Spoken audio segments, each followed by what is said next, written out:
So, welcome to the Meaningful Jobs podcast season 3. I'm your host, Adrian, and today we're extremely honored to welcome Carl Cricco, who is from K9 for Warriors, a company that trains service dogs for veterans.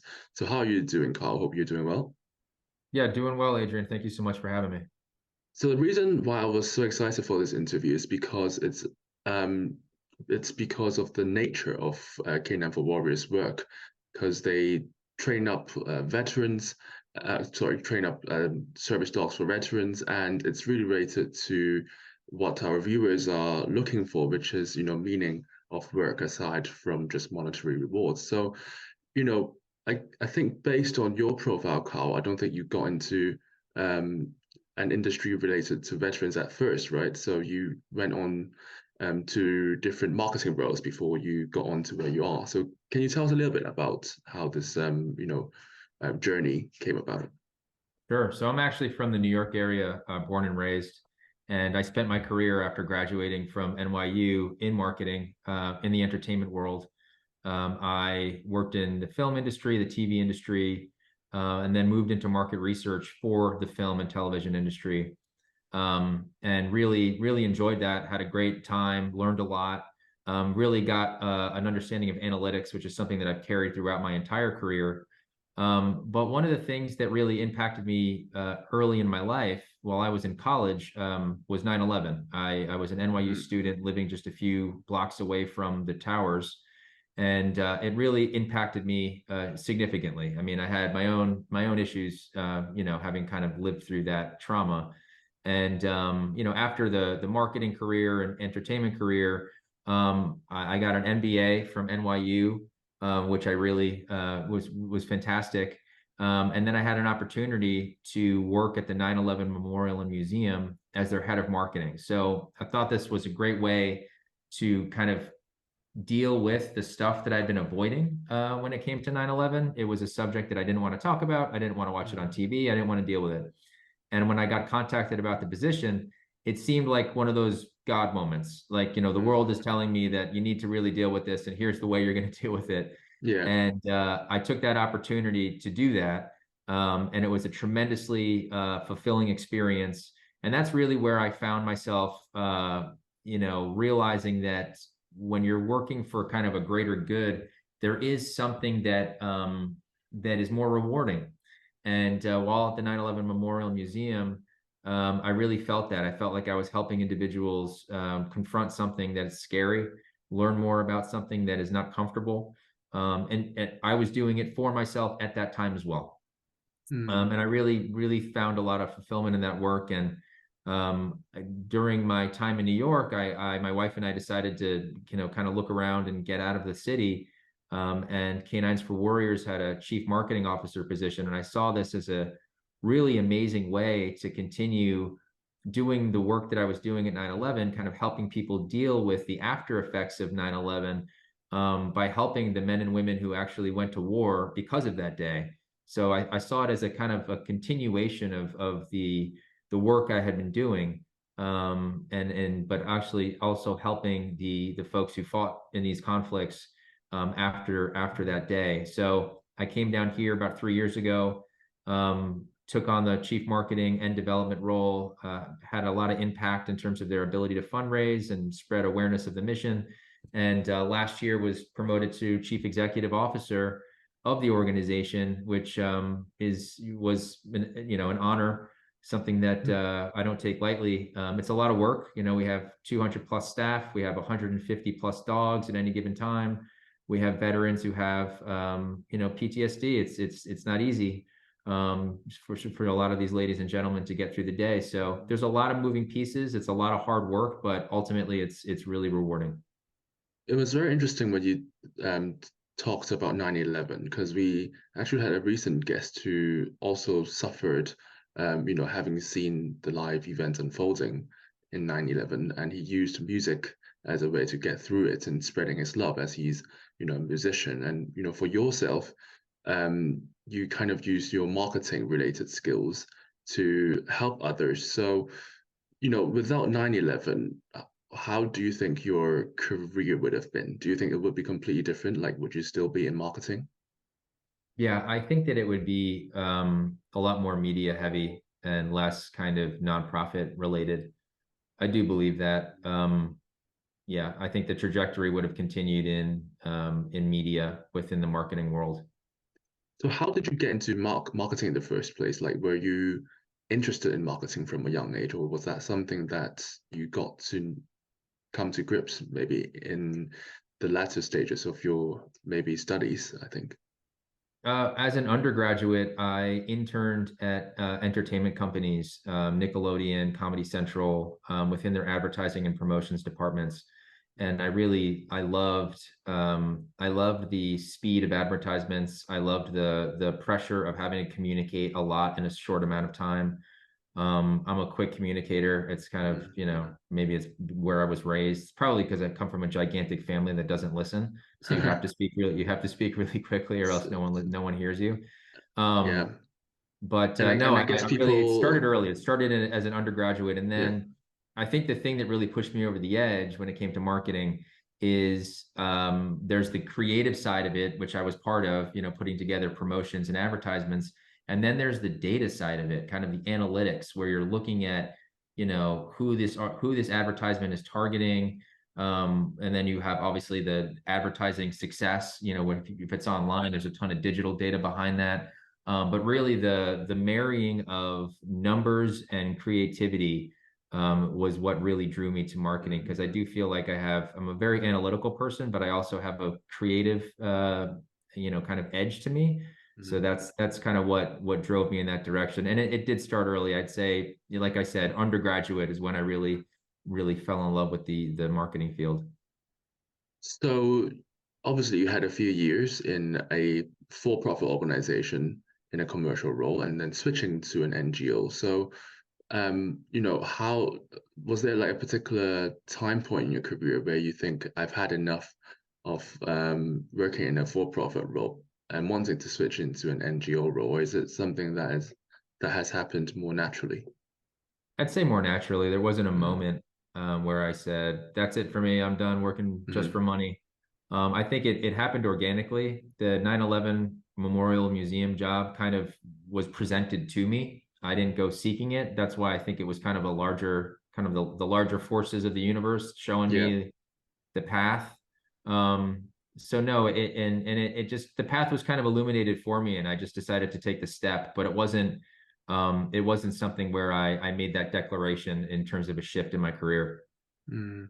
So, moving on and talking about K9s for Warriors, can you tell us what your day-to-day role is and a little bit about your company, so how it helps vets? Yeah, I'll start with the overview. So we're the largest service dog provider to military veterans with PTSD, TBI, and MST, military sexual trauma. We've been around since 2011. Early next year, we'll have paired 1,000 dogs with warriors, which is tremendous. The program works like this. We procure dogs, majority rescue. We bring them onto our campus once we obviously temperament test them. They have to be a certain size and weight, bring them to our campus, train them to be a service dog, which means they perform tasks. It's not an emotional support animal. Mm. And about 40 to 50% of the dogs make it through the program and actually graduate as service dogs. The half that don't, we find forever homes out. So we're always adopting dogs. But Sorry, once can I ask how you source these dogs? Is there like a particular way you do this? Yeah, absolutely. So we have relationship with shelters all over the Southeast. We're based in Florida and Texas. So the shelter system in Florida and Texas, we're always looking for shelter dogs that fit our temperament and size and weight. We also have a puppy program where people donate puppies. And we also have partnerships with organizations that provide dogs to us. So there's three main kind of ways we procure dogs, rescues being the majority, because that is something that we're trying to help, which is preventing the euthanasia of dogs, because Yeah. it is an issue in this country. So in Um, terms yeah. of, how your dogs help vets, can you tell us a little bit about how that works? Yeah, so the way the program works is every month we bring in a new class of veterans, right? Yeah. So in Florida, it's about 12 on campus. In Texas, it's about four. It varies.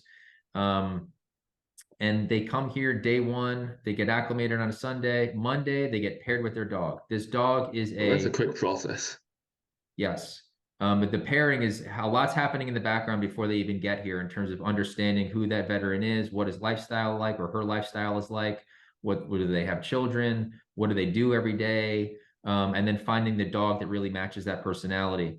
So the following day, they get paired with their dog, and then they spend 3 weeks on our campus. It's a residential program. We have housing here. We provide meals for the veteran to learn how to utilize that dog. So the dog is fully trained. It is a service dog. The veteran is not training the dog. We're really training the veteran how to utilize that dog.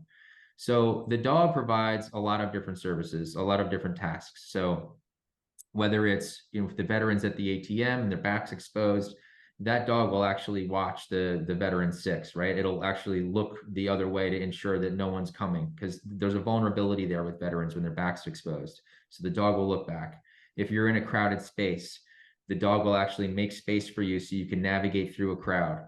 If you have mobility issues, there's a brace command where the dog will actually brace its back so you can use the back of the dog to stand up. There's also my lap, which is a command that's used when the veteran is having an anxiety attack, and the dog will jump up, put his paws on the veteran's lap, and that it immediately has a soothing effect on their well-being. And there's a number of other tasks, but I think the point really is that there's a real bond that happens where there's more safety felt by the veteran. There's companionship. There's also a reason to get out of the house, a reason to wake up. A lot of these folks who are dealing with PTSD, I don't know if you know anyone who's ever had it or has it, but they like to isolate. They like to stay home. They don't want to engage with the world. They're scared. They don't want to go to the supermarket. It's overwhelming. And this dog allows them to kind of get back into life. And we see that all the time. Individuals come here who haven't left their house barely at all in 3 years. Wow. And then after our program, a couple months with the dog, they're going to the supermarket by themselves. So it's really a tool to get them back to life. It doesn't cure PTSD. It helps them better navigate the world and live a fuller existence. I think the interesting thing about this is that, when I did psychology back at school, one of the things that I learned treating lonely people was to give them a pet. Mm-hmm. And, seeing you guys doing the exact same thing and having this sort of positive impact, I guess it's a bit of a full circle thing for me because I haven't really seen this in practice before. So I'm just wondering if your organization is one of the first of its kind doing this, or um, do you know any other organizations doing a similar thing? Yeah, we are one of the kind of pioneers, I guess, in this space, and because of that, we take a lot of leadership when it comes to legislation, trying to get the VA to subsidize service dogs for veterans, and really make the VA understand the efficacy of service dogs. And because of that, we've done a lot of research, third-party research. So we have the O'Hare Laboratories, which is now based in the University of Arizona. It used to be in Purdue. Do studies of our veterans and the impact of service dogs on their mental health.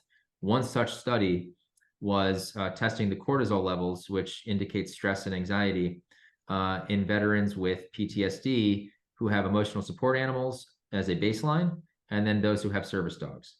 And that study really led to some incredibly relevant data that really tells the story of what we see every day, which was that the veterans with PTSD who had service dogs, their anxiety and levels were equivalent to the normal population, and those who had emotional support animals were much higher. So the impact is there. We have scientific research to back it, and that's relevant because in order to get the government to subsidize this, you have to show that it's real, right? That it's not just anecdotal. So my point in saying that is because we're pioneers in kind of this space, we've led the way in kind of bringing more attention to this tool, this modality, as a way to get as an alternative treatment for PTSD. But there are a lot of other organizations that have come up within the last 10 to 15 years that are doing the same thing, and we love it. It's one of those things where there's a lot of veterans out there who have PTSD. We can't take care of all of them. So the more the merrier. I don't see it as competition. I really see it as all of us collectively trying to make a dent in a really serious problem. Speaking about cortisol levels, they must be pretty high up as a CEO. I don't know about your experience, but how stressful would it what is it for you to run a mid-sized company, I would say, as a CEO? I'd say it is, it has its moments. I mean, there's a lot of variables when you're dealing with, 160 dogs, a lot of them shelter dogs, and obviously shelter dogs have more baggage. It's just, it's like humans. It's like the more trauma you've been through, the more you kind of have to work through. And so there's the dog aspect of it, and then you have veterans who, we really need to take care of well. Yeah. So there's a lot that we really focus on to make sure we do the right things, and it takes a lot of effort, a lot of focus. There's a lot of great people here who are here for the right reasons, and that makes my job easier because I don't have to be involved with everything. But it is stressful. It's not easy, I would say every day comes with a little surprise. Yeah. But like I said, there's an amazing staff here and great people that help solve problems, and that's why we're here. We're not here to sit in the problem. We're here to find solutions. So it's a unique organization that comes with unique challenges. So I'm interested in knowing about whether you guys help veterans integrate back into society, because obviously with a lot of them having PTSD and other problems, it might take them, a few months with a service dog, just to recover. And after that, what kind of support do you continue to give veterans, and do a lot of them get another job in society? Yeah, so we do help. I mean, that's part of what we do is helping these ladies and gentlemen kind of reintroduce themselves to society. The dog is a great kind of catalyst for that. Mm. Um, After they graduate, so after the 3-week program, we check in on them regularly. We have a whole warrior operations department that ensures that that transition is going well, not only for the veteran and the dog, but for the wife of that veteran or the husband of that veteran or the children of that veteran to really ensure that the caretakers, right, the folks who have been helping this individual with PTSD for a long time are transitioning with that dog in their house as well. So ensuring that the household itself is moving forward in a good direction, because it's a transition. Getting a dog is not a small thing. Mm. So after the warrior graduates, we check in on them regularly. If they have issues that are specific to their service dog, we help them. Let's say that their employer has a problem with the service dog. We ensure that they have the proper legal understanding of what a service dog is and what the rules and regulations are. And we help that person as much as possible. If they have an HOA issue, say their apartment is not dog friendly, we help them navigate that as well. So we are helping. The point of the dog is to make their life easier, not harder. So if hurdles come up, we help mitigate them as best as we can.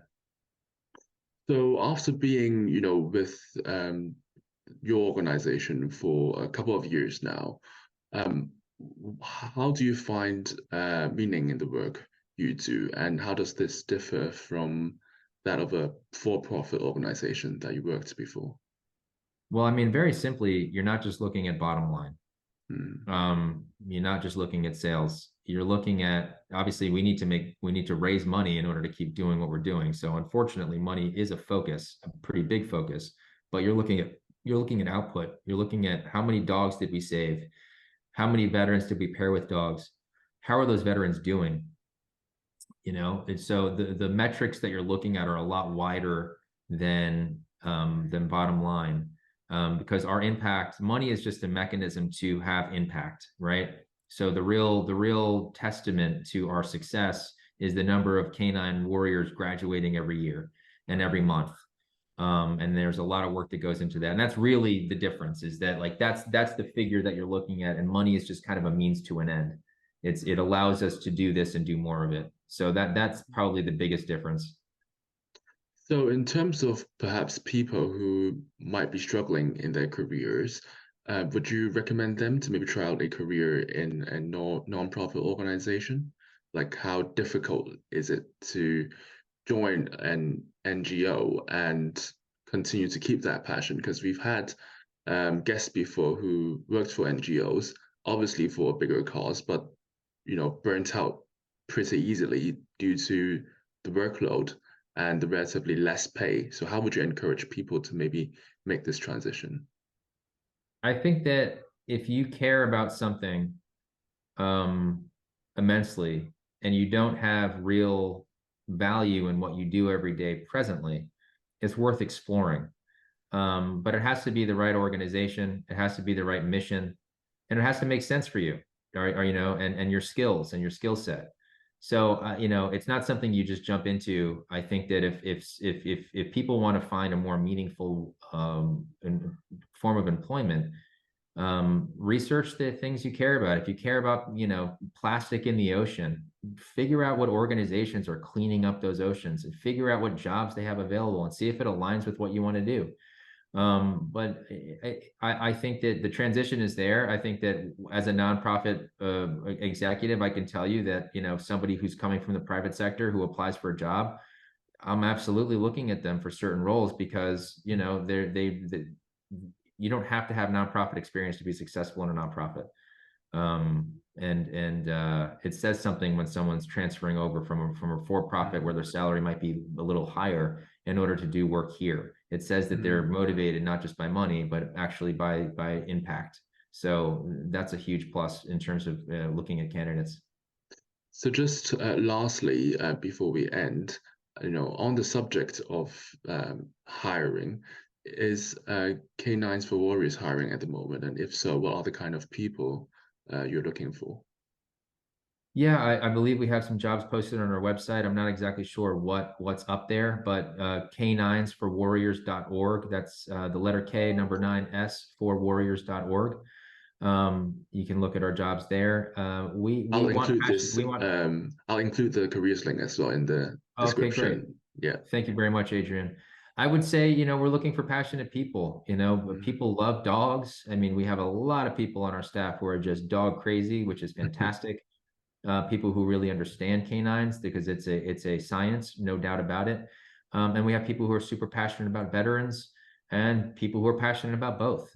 And people who just love to have a job where they're making a positive impact, Yeah. it could be something else, but it happens to be veterans and dogs, and they know that that's, having a positive impact. So passion is key. If you're going to put your time and energy into a nonprofit, you got to care.